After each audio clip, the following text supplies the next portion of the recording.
I want to talk about a game. I'll talk about a game that I played, because that's what we do in this podcast, is talk about games we've played. So I was at a game store a couple days ago, and I didn't know what I wanted. I knew I wanted to buy a game, and I Got didn't that know what I itch. wanted. I got that itch, and I've actually rarely done this, where I go and I just kind of want to pick a game that I haven't heard a lot about, because I like doing research. I know what games would work well with my group, with my wife, things like that. So I was at the game store, and I saw a copy of a game called Teotihuacan, City of Gods. And I'd heard about this game, and it piqued my interest. It whet my whistle of appetite of board games. That got weird. Anyway, and so I picked it up, and I bought that sucker, and I took that sucker home, and I opened it, and I punched it out, and I invited some friends over, and we played it that night, which was a miraculous of a stream of events, because that doesn't really happen that often. So in this game, this is by Daniele Tascini and published by NSKN Games, and this is a worker placement game, Euro with dice. Your dice are your workers, so a dice worker placement game. This game is themed about building a temple to the gods in Mesoamerica, and you are doing actions, and the action spaces are around the board in a not circular, but around the central space where the pyramid is going to be built. Aztec? Sure, Aztec. I could be wrong. I don't know. I'm sorry, historians.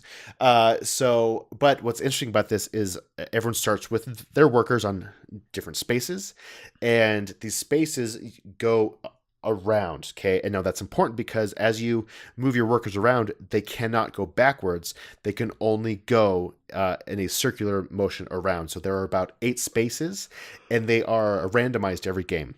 So the spaces that you're placing your workers on are basic things like get resources. You have gold, and you have wood, and you have stone, and then there are other spaces which are like to get a technology tile to kind of add yourself, to give yourself an ability. You have decorations which add things to the temple for points. There is the space to actually build the temple itself, and the components there are really great. They're square wooden tiles that you stack, so you actually physically make a pyramid together. And the other action is to build buildings, and all these are doing different things, and depending on how many dice you have in that area is how strong that action is going to be. So it's not necessarily the number on the pip value on your dice, but how many you actually have in a space. If you have 1, then you can do the action, but if you have 2 dice there, then it's the same action but stronger, and 3 dice is even stronger than 2 dice because 3 is bigger than 2. Whoa. Simple maths. But every time you do an action, there's also the potential to upgrade your die value. All of them start at 1 or 2, and once they hit 6, they ascend, and you choose a perk from ascending, add a 4th dice to your pool, get some points. You go up on one of 3 temple tracks. There are green, red, and blue temple tracks, and you can go up on those for different perks. And so there's all these actions going together, and so you're trying to sync up your dice to get the most powerful version of the action. But it's okay. So this game blew us away. Okay, it was amazing. The first time we played it was with 4 players, and the game took 2.5 hours, and that is a long game for a Saturday night for us. But we loved it. It was awesome. But at first I was like, okay, there's not that much player interaction, but that is because we played a rule completely wrong. Way to go! So thank you. There's also a resource of cocoa in this game, and that's something you have to pay at the end of each eclipse. There are 3 eclipses. After a full round, you move a white marker closer to a black marker, and when they meet, it's an eclipse. And you do some eclipse scoring according to things on the board. And you also have to pay for your workers. And it's either like 1 cocoa for a 1, 2, or 3 numbered worker, and then a 4 and a 5 is 2 cocoa, and you have to pay that. And you also have to pay cocoa for, and this is the rule we got wrong, if you move to an action space, you have to pay cocoa according to how many players are already in that space. And so if you move into a space and there are 2 two other players there, then you have to pay 2 cocoa to the game, right? Not to them, just to the game.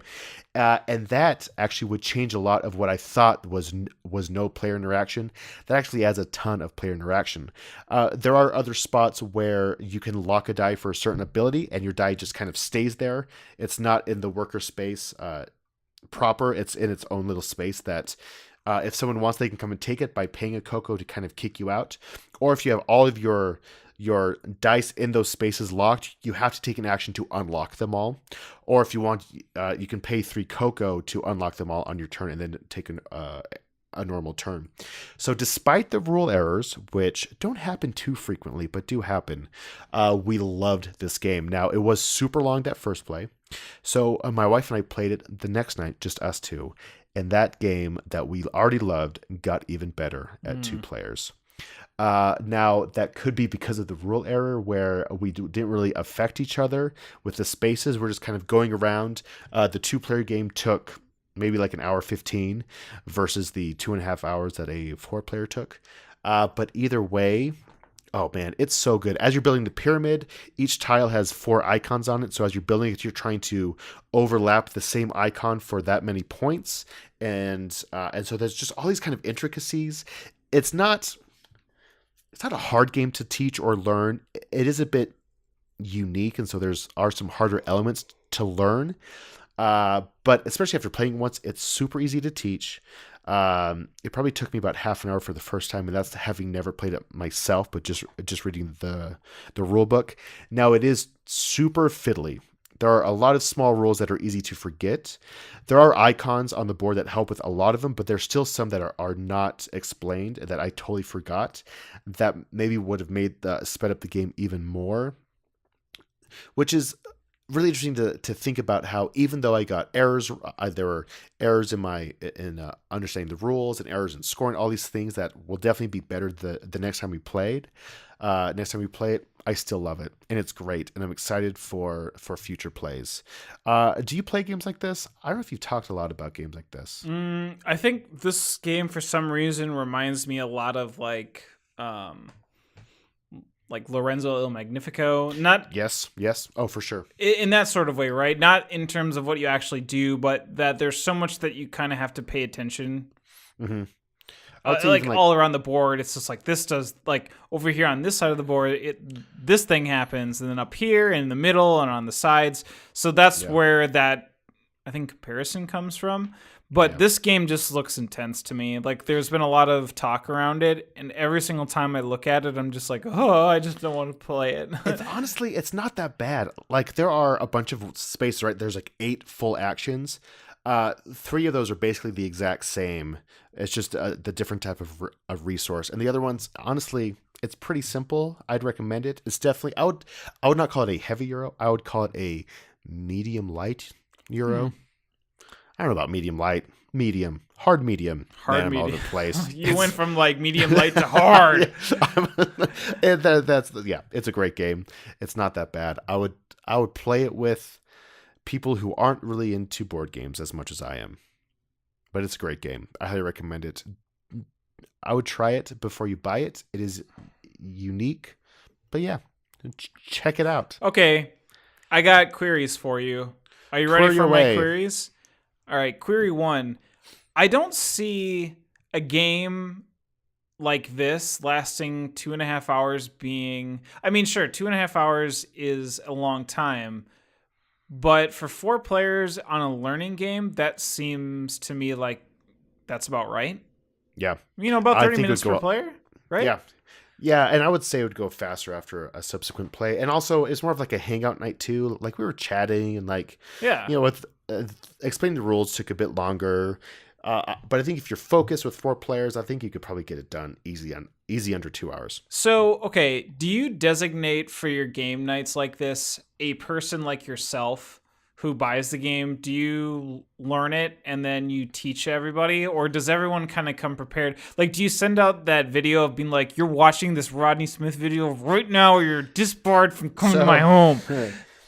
It depends. I used to do that for my during the week game nights. That was just a formal game night where yeah, it's also to socialize, but really the focus is there to kind of play the game. So like we're playing a bit more serious games. We are there to play the game. Now on the weekends when friends are coming over, I pick a game that's not super heavy, and I will learn the game and I'll just teach it. They're not coming over.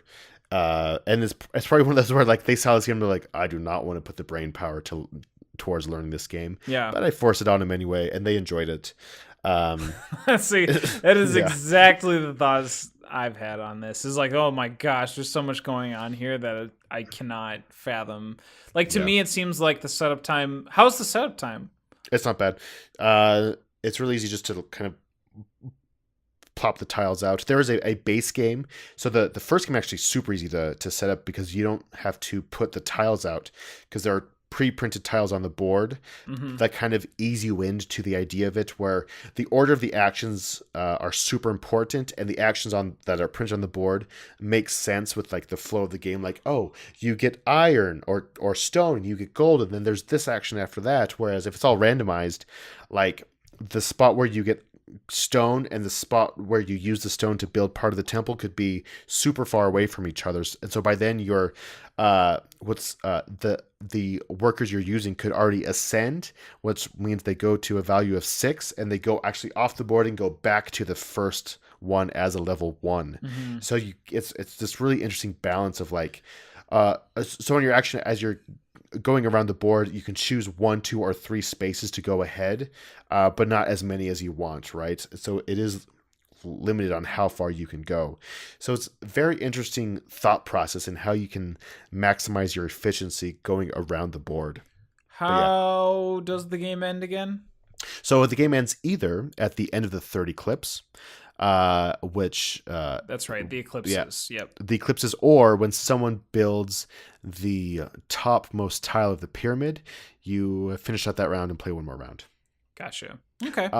Yeah, and that's actually how our first game ended, but our second game ended with the 30 clips. So both are possible. Very cool. Yeah, I am now a lot less intimidated. Yeah, I always yeah, tend to try to like if there's a game that I see or that that you talk about that I see somewhere, I will try to pick it up and play. yeah, it's fun. This is a game though that if like it were an option to me out of like 2 or 3 other games, I'd be like, no, we'll play that. Like we'll let Future Ryan try to figure out that game later. But it definitely seems more like this will be something a lot better to get into Yeah, than at first glance because it yeah, looks intense. it is at first glance, right? It's busy. It seems overwhelming. That's really not once you get into it, but it is super fun. That is Teotihuacan, City of Gods by NSKN Games.